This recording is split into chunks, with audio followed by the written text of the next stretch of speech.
사랑하는 성도 여러분, 지난주 신년 예배에서 2026년은요, 월드 사역 중에서 월십, 예배에 집중하는 해가 될 것이다 라고 선포를 했습니다.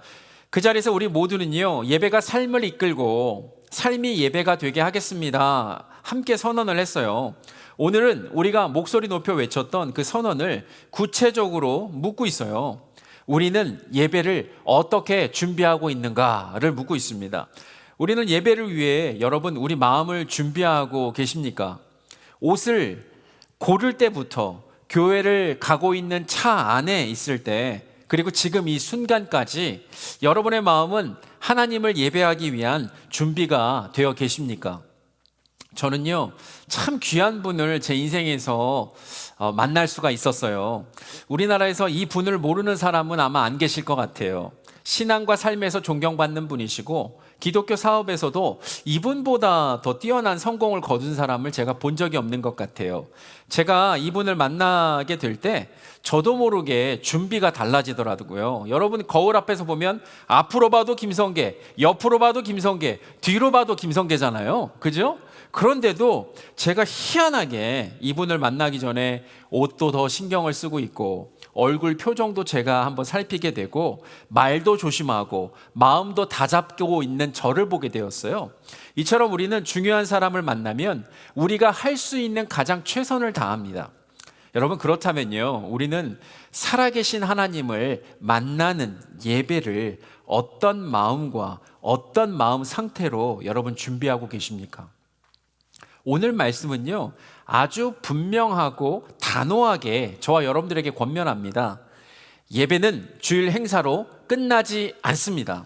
예배는 예배자의 삶 전체입니다. 삶이 무너지면 예배도 무너지고 예배가 무너지면 삶도 무너지게 된다라고 오늘 본문은 저와 여러분들에게 말씀하고 있어요.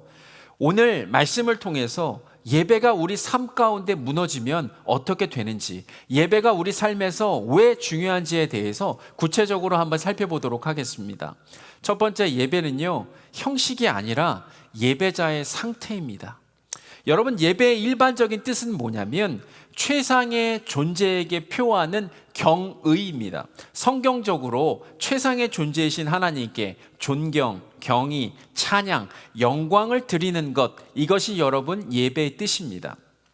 신약에서 예배의 뜻을 한번 찾아봤거든요. 그 원어의 뜻은 뭐냐면 대상에게 입을 맞추다, 손에 입을 맞추다, 그리고 절하다, 엎드리다의 뜻이 있습니다. 따라서 신약에서 예배의 뜻은 뭐냐면 인간이 가지고 있는 존경, 경외감을 가지고 최상의 존재 앞에 엎드려 절한다 라고 하는 뜻이 예배의 뜻입니다. 여러분, 예배의 뜻을 우리가 이처럼 정확하게 알고 있다면 예배는 본질적으로 하나님께 드리는 것입니다. 예배는 본질적으로 하나님께 우리가 가지고 있는 모든 존경과 경의와 찬양과 영광을 겸손하게 드리는 것입니다. 그러므로 로마서 12장 1절에서도 사도 바울은 우리에게 무엇이 예배인지를 권면합니다. 그러므로 형제들아, 내가 하나님의 모든 자비하심으로 너희를 권하노니 너희 몸을 하나님이 기뻐하시는 거룩한 산 제물로 드리라. 이는 너희가 드릴 영적 예배니라 라고 말씀하고 있어요. 너희를 권한대요. 하나님이 기뻐하시는 거룩한 산 제물로 드리래요. 이것이 영적 예배라고 말씀하고 있어요.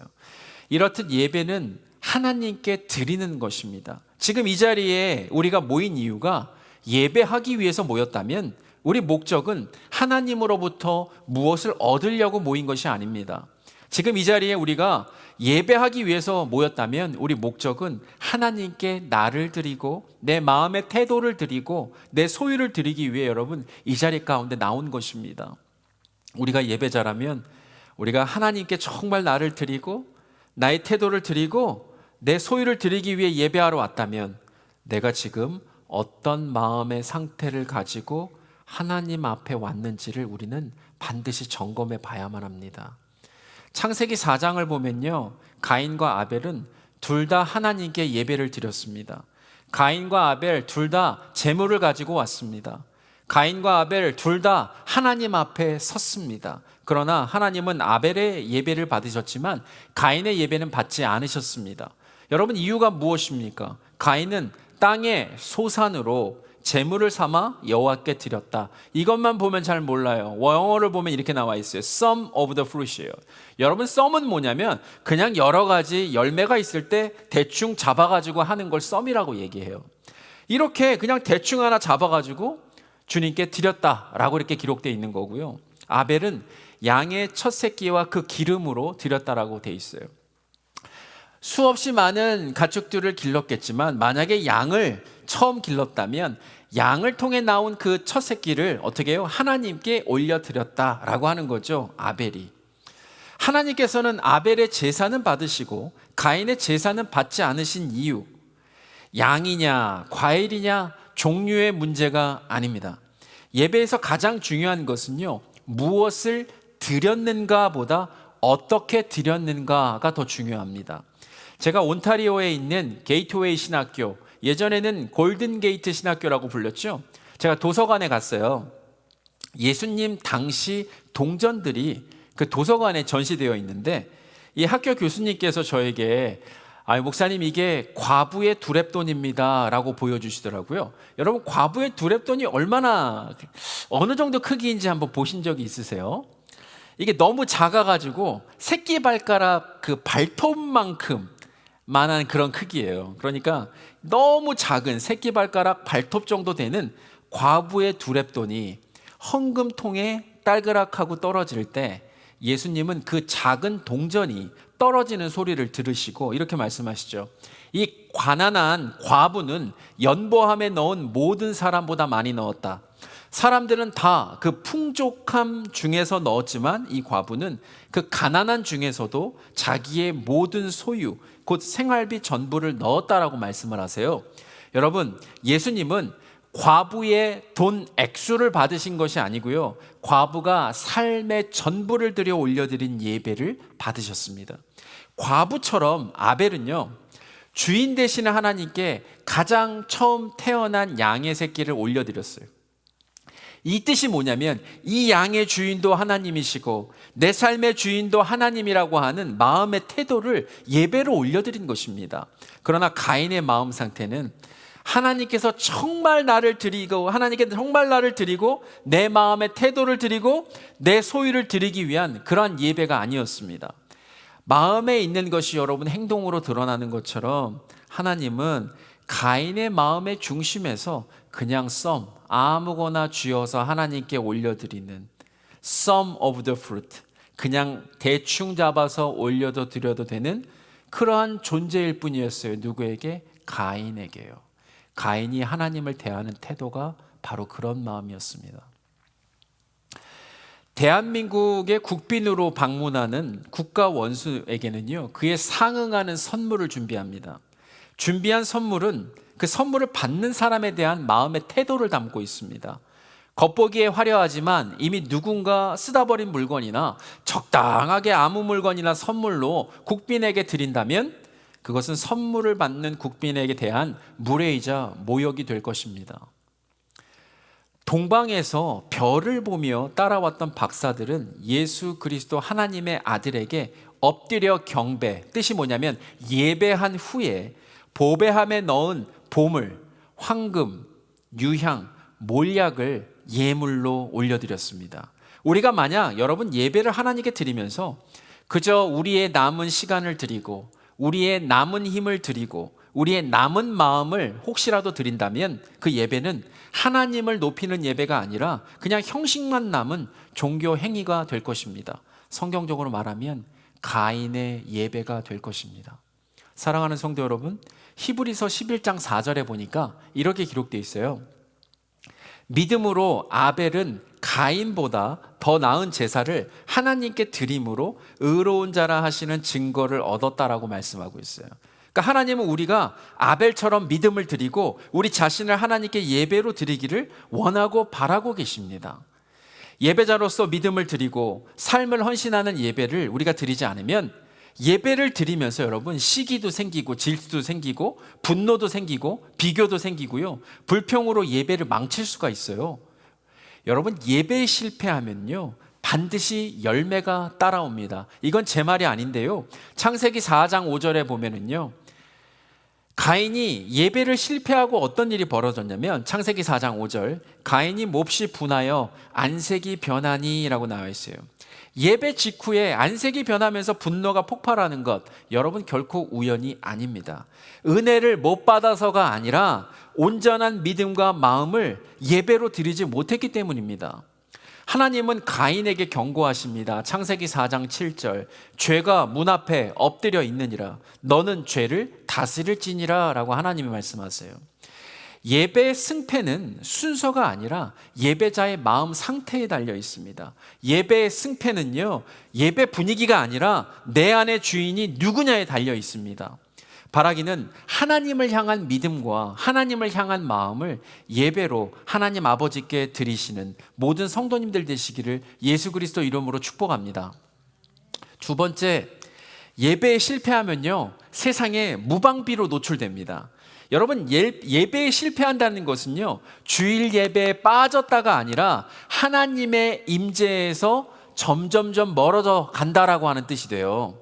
여러분, 가인이 예배에 실패한 뒤에 벌어진 일을 창세기 4장 16절은 말씀합니다. 뭐라고 말씀하냐면요, 띄워주시면 가인이 여호와 앞을 떠나서라고 돼 있어요. 창세기 4장 16절 가인이 여호와 앞을 떠나서라고 돼 있죠. 영어 성경에 보시면 So Cain went out from the Lord's presence, 하나님의 임재를 떠났다라고 기록이 되어 있어요. 예배에 실패하면 하나님의 임재로부터 떠나게 되는 거죠. 사랑하는 성도 여러분, 예배에 실패한다라고 하는 것은 뭐라고요? 주일 예배 단순하게 빠졌다가 아니고요, 하나님의 임재에서 떠난다라고 하는 뜻이에요. 그래서 성경은 가인이 여호와 앞을 떠나서라고 말씀하고 있어요. 정말 바울은 그래서 로마서 12장에서 예배를 거룩한 산 제물이라고 했는데, 예배가 무너지면요, 우리는 산 제물이 아니라 세상이 빚어가는 그러한 제물이 돼요. 그래서 바울은 곧바로 말씀하고 있어요. 이 세대를 본받지 말아라. 결국 예배가 무너지면 결국 세상을 본받게 되기 때문입니다. 그러나 하나님은요, 그냥 놔두지 않으세요. 끝내 돌아오라고 부르세요. 회개하고 주님의 임재로 다시 돌아오라고 부르시고, 말씀으로 마음을 새롭게 하라고 또 부르시고, 예배의 자리를 다시 돌아오라라고 그렇게 우리를 부르시잖아요. 제가 예배 실패의 첫 결과는 무엇이라고 말씀드렸죠? 여호와 하나님의 임재에서 멀어지는 것입니다. 그런데 멀어짐은요, 한 번으로 끝나지 않아요. 여러분, 달팽이 집을 지읍시다 동요 생각나시죠? 점점 크게 점점 넓게 점점 크게 점점 넓게 하나님의 임재에서 점점 벌어지는 거예요. 여러분, 이거 아시죠? 이거 뭐죠? 마치 짜장면 수타처럼 처음에는 슬금슬금 하나님과 나 사이의 관계가 점점 멀어지더니 늘어나더니 나중에 어떻게 돼요? 수타가 끊어져요. 여기서부터 저기 친오일까지 늘어나는 수타 보신 적 있으세요? 하나님과 관계가 처음에는 괜찮은 것처럼 보여도 점점 늘어나서 결국에는 끊어져 버립니다. 얼마나 멀어지게 되는가? 창세기 4장 16절에 보니까 에덴 동쪽 놋 땅까지 멀어졌어요. 여러분, 놋의 뜻은 뭐냐면 방황한다, 정처 없이 떠돈다라고 하는 뜻이에요. 결국 예배가 무너지면 하나님과의 임재에서 멀어지게 되고, 점점 더 에덴 동산에서 누렸던 샬롬, 평안에서 멀어지게 돼서 놋 땅까지 가는데, 놋의 뜻이 뭐라고요? 방황하고 정처 없이 떠도는 인생이 됩니다. 하나님을 떠나면요, 인간에게 벌어지는 여러 가지 일들이 있지만 세 가지. 첫 번째, 하나님을 떠나면 인간은 성을 쌓습니다. 예배가 무너지고 에덴 동쪽 놋 땅까지 갔던 가인은요, 가인의 성을 쌓잖아요. 여러분, 왜 가인이 성을 쌓았을까요? 예배가 무너지면 인간은요, 하나님을 떠난 자리에 돈이든 성공이든 인정이든 권력이든 이러한 성울로 채우려고 해요. 왜? 평강, 샬롬이 없어져 버렸으니까. 그 성은요, 그런데 우리를 지켜주지 못해요. 오히려 더 많은 두려움과 담을 만듭니다. 돈의 성을 한번 얘기해 볼까요? 여러분, 보통 우리가 개를 할 때 이 노량진 수산시장이었나요? 아마 가락시장이었나? 20년, 30년 동안 이 사람들이 십시일반으로 돈을 모아서 나중에 뭐 급전이 필요하다든지 애들 뭐 이렇게 결혼할 때 필요한 자금이라는 게 있잖아요. 그런 걸 처음에 모으려고 했는데 이게 지금 보니까 20년, 30년 된 가락동 농수산물 시장에서 수십 년 갯돈을 관리하던 개주가 도망가 버렸어요. 수십억이 그냥 증발해 버리는 거예요. 그러다 보면 여러분, 사람들 믿을 수 있겠어요? 이거면 괜찮겠다 싶어가지고 돈을 좀 모아놓으려고 하는 그런 마음도, 사람 때문에 실망하면 이거 안 하고 싶잖아요. 누굴 믿겠어요? 성공의 성 한번 볼까요? 사법고시, 행정고시, 외무고시 합격한 사람이 있더라고요. 그래서 이제 아버지가 이제 교육감이 되고 싶어서 나갔는데 아들이 우리 아버지가 어떤 사람인지 SNS에다가 폭로했어요. 그래가지고 교육감에서 떨어지고. 결국 성을 쌓으면 쌓을수록 우리가 해야 되는 게 뭐냐면 더 지켜야 되고, 더 비교하게 되고, 더 걱정하게 되고, 더 공격적으로 되는 것을 보게 돼요. 평안이 없어요, 세상에는. 두 번째, 인간이 쌓은 성은요, 평안을 주는 게 아니라 담을 만듭니다. 성을 쌓으면 처음에는 안전을 줄 것 같잖아요. 평강을 줄 것 같잖아요. 그와 동시에 담을 쌓아요. 자기 스스로 에덴을 대신할 수 있는 에녹성을 쌓았지만 오히려 가인은 걱정과 근심을 덜기 위해 쌓은 성이 다른 사람들과 전쟁과 다툼이 생기는 원인이 되어서 나중에는 더 큰 걱정과 근심이 생기는 것을 또 보게 돼요. 바울은 예배를 거룩한 산 제물로 드리라고 했어요. 그런데 예배가 무너지면요, 우리는 산 제물이 아니라 세상이 우리를 빚어가는 제물로 변질돼요. 그래서 바울은 계속해서 말씀해요. 이 세대를 본받지 말라. 예배가 무너지면 결국 우리는요, 세상과 세대를 본받게 되어 있어요. 결국 예배의 실패는 나는 예전처럼 샬롬을 누릴 수 있어, 괜찮아질 거야 생각하면서 이것저것 성을 쌓아서 담을 쌓고 만들지만 결국 오히려 하나님과 멀어지고 사람과도 근심이 쌓이는 삶일 뿐이에요. 세 번째, 사울도 예배에 실패하면서요, 걷잡을 수 없이 무너졌습니다. 이스라엘 왕 사울 어땠어요? 얼굴도 잘생겼잖아요. 키도 어깨 하나 더 있어서 훤칠했잖아요. 누가 봐도 이스라엘 왕으로 인정하는 그 사울도 예배의 실패로 인해서 나락으로 떨어졌습니다. 여러분, 10계명의 제1계명, 2계명 요약하면 뭐죠? 오직 하나님만을 예배하라라고 하는 뜻이 되겠죠. 출애굽기에서 하나님께서 온 우주와 만물을 창조하시는 장면은 31절로 할애하고 있는데, 하나님께서 예배의 장소인 성막을 만드실 때 그 성막의 수치와 기준과 설비를 말씀하실 때는 총 7장에 걸쳐서 243절을 할애하시면서 설명하세요. 왜? 예배가 너무 중요하니까. 10계명의 첫 번째, 두 번째도 마찬가지고요. 예수님이 이 땅에 오셔서도 예배 강조하셨어요. 물론 사단에게 말씀하시면서 승리하시기 위해 하셨지만 가장 근원적으로 예배 자리를 지키라고 하신 말씀이 뭐냐면 마태복음 4장 10절 말씀이에요. 기록되었으되 주 너의 하나님께 경배하고 다만 그를 섬기라라고 말씀을 주세요. 예배하며 살아야 된다라고 말씀하고 계시는 거잖아요. 창조된 모든 존재는 오직 하나님만을 예배하고 하나님께 예배하는 방법, 원칙과 기준, 하나님께서 제시하신 것을 지켜야 되고 하나님께서 명령하신 예배의 삶을 사는 것이요, 맞는 길이고 시온의 대로입니다. 그런데 사울은 사무엘이 해야 할 예배의 역할을 본인이 대신해서 번제를 드립니다. 그 순간부터 사울의 인생은 하나님께 버림받고 악한 영으로 인해서 불안과 두려움과 집착과 파괴로 급격하게 기울어가기 시작합니다. 사울의 실패는 정치의 실패가 아니라 예배의 실패였습니다. 하나님께서 정하신 예배의 질서에서 기다림을 포기한 순간부터 그의 인생은 무너지기 시작했다는 것이죠. 예배의 실패에서. 사랑하는 성도 여러분, 예배가 무너지면요, 삶의 전반이 무너지고 세상에 벌거벗은 것처럼 무방비로 노출이 됩니다.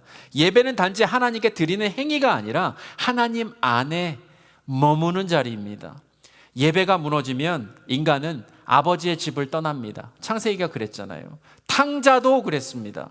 떠난 후에 그는 자유를 얻은 것이 아니라 무방비로 노출되었습니다. 결국 돼지 우리까지 스스로 내려갔습니다. 성을 쌓아도 더 많은 것을 가져도 가인에게 샬롬도 없었고 탕자도 마찬가지였죠. 탕자의 회복은 어디서 시작되죠?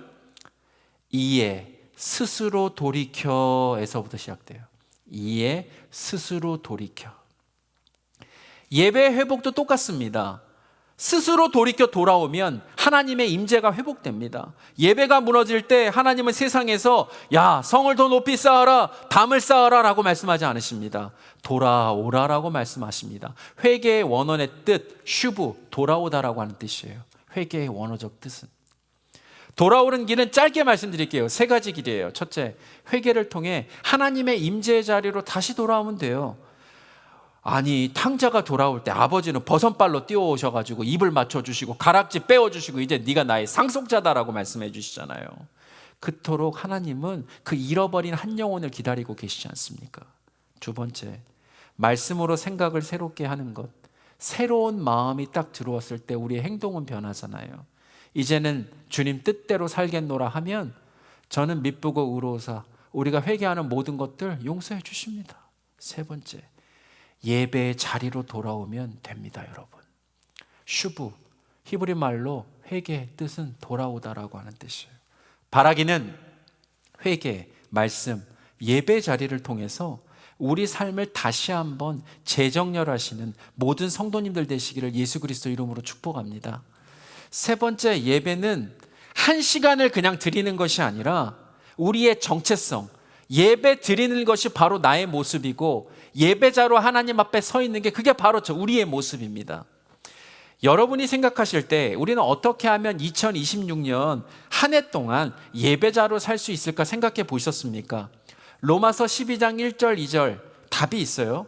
너희 몸을 하나님이 기뻐하시는 거룩한 산 제물로 드리면 돼요. 이 세대를 본받지 말고 오직 마음을 새롭게 함으로 변화를 받아라고 말씀하고 있어요. 여기서 핵심은 이것이에요. 예배는 주일에만 일어나는 이벤트가 아닙니다. 예배는 매일의 삶 속에서 일어나는 나의 변화이고 매일의 삶 속의 변화는 우리를 예배자로 만들어가요. 그럼 여러분 보세요. 지금 예배를 드리고 있는 것조차도 하나하나가 쌓여서 내가 됐고 하나님 앞에 서서 예배의 자리로 지금 나아가고 있다라고 하는 거예요. 어떤 사람이 갑자기 오늘 막 손들고 찬양한 게 아니라 내 안에 하나님을 경외하는 모습들이 쌓여서 지금의 나의 모습이 만들어진 거죠. 여러분, 예배자는 어떻게 만들어졌을까요? 첫 번째, 예배자는 훈련으로 만들어집니다. 예배자가 되기 위해서 하루 1% 예배자로 사는 것이 굉장히 중요해요. 3살 버릇 어디까지 가요? 여든까지 가요. 예배자가 된다는 말은요, 내 삶이 곧 예배이고 내가 말하는 것이, 내가 생각하는 것이, 내가 행동하는 것이 내 마음에 품는 것까지도 예배자가 된다는 말이에요. 뭐요? 예배자가 곧 나다. 이거를 어려운 말로 정체성이라고 얘기를 하죠. 제가 청소년기 때 바닷가 근처에 살았는데요. 바닷가 근처에 사는 사람들은 해병대 상근 예비역이에요. 아침에 출근하고 저녁에 퇴근하는. 뭐 선택의 여지가 없어요. 그래서 제가 해병대 군복무하는 사람들을 좀 많이 봤겠어요. 계속 보면은요, 처음 입대한 군인들은 하루에 조금씩 해병대 정신으로 무장이 되더라고요. 그러다가 점점점 대한민국 해병대가 되어갑니다. 해병대가 된다는 말은 내 삶이 곧 해병대이고 내가 말하는 거, 내가 생각하는 거, 행동하는 거, 마음에 품는 것까지 해병대가 된다는 말입니다. 내 정체성, 나라고 하는 사람이 바로 해병대다라고 말을 하고 다녀요. 오죽하면 지나가는 해병만 딱 봐도 어이 몇 기요? 729기입니다. 이리 와라. 그래가지고 지갑에서 돈 꺼내서 주더라고요. 왜? 내가 해병대고 해병대가 곧 나라고 생각을 하니까 기수에 따라서 그냥 친형제처럼 지내는 거예요. 정체성이 해병대가 되니까 제대 후에도 전부 빨간색 티셔츠를 입으면서 팔각모 쓰고 다녀요. 동네 저녁 방범 순찰도 내가 해병대니까 해야 된대요. 자기들이 다 알아서 하더라고요. 몸과 마음과 영혼에 해병대로 가득 찬 인생이 되더라고요. 그리고 내가 바로 해병대, 해병대가 바로 나라고 생각하면서 이 세상에서 끝까지 살아가더라고요. 여러분, 너희 몸을 하나님이 기뻐하시는 거룩한 산 제물로 드리는 삶을 살기 위한 예배자는요, 이렇게 해병대처럼 살아요. 말을 예배자답게, 마음을 예배자답게 먹고요, 선택을 예배자답게 하고요, 관계를 예배자답게 맺으며 살아요. 하나님이 기뻐하시는 말을 하고 이 세대를 본받지 않는 말을 하고 하나님의 선하시고 기뻐하시고 온전하신 뜻을 분별하는 말을 하고 삽니다. 그리고 하나님이 기뻐하시는 마음을 품고요. 이 시대를 본받지 않는 마음을 품으려고 노력하고요. 변화를 받은 마음을 품고 하나님의 선하시고 기뻐하시고 온전하신 뜻을 분별하는 마음을 품으면서 삽니다. 이렇게 삶 속에서 하나님께 드려지는 예배는 삶 속에서 끊임없이 우리가 함께 정말 하나님께 나를 드리고 내 마음의 태도를 드리고 내 마음의 소유를 드리는 훈련으로 드러나게 되고, 이 모든 예배가 내 안에 하나 둘씩 자리 잡아서 훈련이 되면 우리는 예배자가 됩니다. 할렐루야. 두 번째, 예배자는 1%의 작은 습관으로 만들어집니다. 하루에 조금씩 작은 습관이 쌓이면요, 예배자의 삶의 저울이 움직여요. 중요한 것 쪽으로 움직인단 말이에요. 처음에는 이게 바뀌는 게 느끼지 않을 수 있어요. 그러나 조금씩 쌓이다 보면 내 인생에서 가장 중요한 쪽으로 인생의 저울이 하나둘씩 움직여갑니다. 여러분, 제가 어릴 때만 해도요, 예배자들이 준비하는 예배는 7일 동안 이어졌던 것 같아요. 토요일부터요, 저희 할아버지 할머니 뵈니까 새 옷 없어요. 근데 정성껏 입을 옷을 준비를 합니다. 하나님 앞에 나아가니까 그거 다 빨아서 다림질하고, 이게 예배자의 준비하는 마음이었거든요. 여러분, 헌금도요, 은행 가셔가지고 신권 달라고 했을 때 신권이 내 마음에 맞지 않아, 그러면 집에 오셔가지고 이거 일일이 다리면서 준비하시면서 예배를 그렇게 준비하셨습니다. 집 텃밭에서 나온 첫 열매도요, 하나님께 드리려고 정성껏 이렇게 해서 준비하면서, 손자가 먹으려고 하면 뭐라 그랬죠? 야, 이거 하나님 드리는 거야, 이렇게 말씀하셨어요. 성미도 구별해서 준비하는 시간이 여러분 다 있었잖아요. 기억하시죠? 이처럼 우리도 예배의 성공을 우리가 의식하는 습관을 들인다면요, 예배 전에 어떻게 해야 돼요? 토요일부터 몸을 준비하는 시간, 마음을 준비하는 시간, 영혼을 준비하는 시간, 그리고 예물을 준비하는 시간이 필요합니다. 이게 하나둘씩 쌓여서 예배자가 된다니까요. 예배 중에는요, 주일 아침에 예배 전 10분이나 20분 전에 나와서 설교 본문이 이거구나 묵상하고, 모든 예배를 위해 시종드는 봉사자, 예배를 섬기는 목회자들을 위해서 기도하는 시간이 필요합니다. 처음에는 아무것도 아닌 것 같지요. 왜요? 낙숫물 하나가 떨어져도요, 바위가 패여요. 어떤 사람이 무릎 꿇고 기도했던 그 자리 갔더니 실제로 울퉁불퉁 하더라고요. 왜요? 습관이 되니까. 예배자가 되니까. 예배 후에 혹시나 우리가 만날 사람들을 위해서, 지난 신년 예배 설교에서 사마리아 여인이 뭐라 그랬어요? 와서 보라라고 얘기하잖아요. 우리가 예배 끝나고 가면요, 와서 보라라고 실천하는 것도 생각하고 준비해야 된단 말이에요. 내가 만나는 사람에 이르기까지 준비하는 게 예배자입니다. 작지만 이런 습관이 쌓일 때 예배의 질뿐만이 아니라 예배자의 존재 자체, 나라고 하는 사람이 바뀐다니까요. 바라기는 저와 여러분들이요, 참된 예배자가 되시기를 예수 그리스도 이름으로 축복합니다. 세 번째, 예배자는 마음의 중심을 올려드립니다. 가인과 아벨의 예배를 다시 한번 살펴보면 하나님께서 받으시는 예배는 재물에 있지 않고요, 예배자의 마음에 달려 있었던 것을 여러분 보셨잖아요. 예수님께서도 가난한 과부가 두렙돈을 헌금함에 넣을 때 그 과부의 마음과 자세를 보셨잖아요. 가난한 과부는 충분히 핑계거리가 있었어요. 처한 환경을 탓하면서 뭐라고 얘기할 수 있었어요? 아유, 저는 지금 벌어다 주는 사람이 없어가지고요, 저는 스스로 일을 해야 할 수가 없어요, 일단 저부터 먼저 먹고 살아야 돼요, 이렇게 말을 할 수도 있었어요. 그런데 가난한 과부는 먼저 그의 나라와 그의 의를 구하는 예배자의 마음이었어요. 하나님이 기뻐하시는, 이 세대를 본받지 않는, 변화를 받은 하나님의 선하시고 기뻐하시고 온전하신 뜻을 따라서 가지고 있는 생활비 전체를 그냥 예배로 드렸잖아요, 하나님 앞에. 그리고 여러분 기억나세요? 가장 순전한 나드 또한 예수님 발 앞에 그냥 깨트려버리고 발을 씻었던 사람도 있잖아요. 이런 마음으로 전심으로 올려드리는 게 예배란 말이죠. 사랑하는 성도 여러분, 예배는 이처럼 하나님께 드리는 것입니다. 예배를 온전하게 드릴 때, 먼저 그의 나라와 그의 의를 드릴 때 우리 주님께서 약속하신 게 있어요. 마태복음 6장 33절. 그런즉 너희는 먼저 그의 나라와 그의 의를 구하라. 그리하면 이 모든 것을 너희에게 더하시리라 말씀하십니다. 할렐루야. 하나님은 예배를 통해서 무엇인가 얻는 사람, 아이고 오늘 예배 나를 한번 감동시켜봐, 나를 한번 어떻게 한번 해봐봐, 이런 사람 찾으신다고 말씀하신 적이 없으십니다. 하나님은 세리라도, 죄인 중에 괴수라도 하나님을 간절하게 찾는 사람, 감히 하늘을 우러러 내가 죄인입니다라고 하는 그 한 사람, 신령과 진정으로 하나님 앞에 겸손하게 드리는 그 예배자를 찾으시는 줄 믿습니다. 오늘 말씀은 참 간단합니다. 예배는 예배자의 상태입니다. 예배는 나를 드리고 마음을 드리고 내 소유를 드리는 모든 것이기 때문입니다.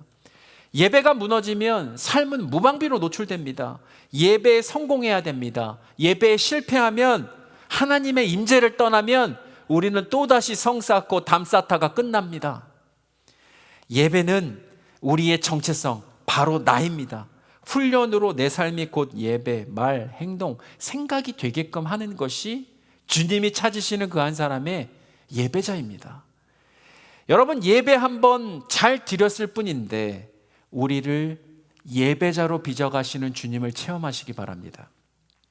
예배 한번 그냥 잘 드렸을 뿐인데 예배자로 나를 든든하게 세워가시는 하나님을 경험하시기 바랍니다. 예배 한번 잘 드렸을 뿐인데 예배자로 매 순간 매일을 예배자로 나를 만들어 가시는 하나님을 경험하시는 여러분들 되시기를 바랍니다. 이번 주부터 예배를 보는 자리가 아니라 드리는 자로 다시 세움받는 모든 성도님들 되시기를 예수 그리스도 이름으로 축복합니다.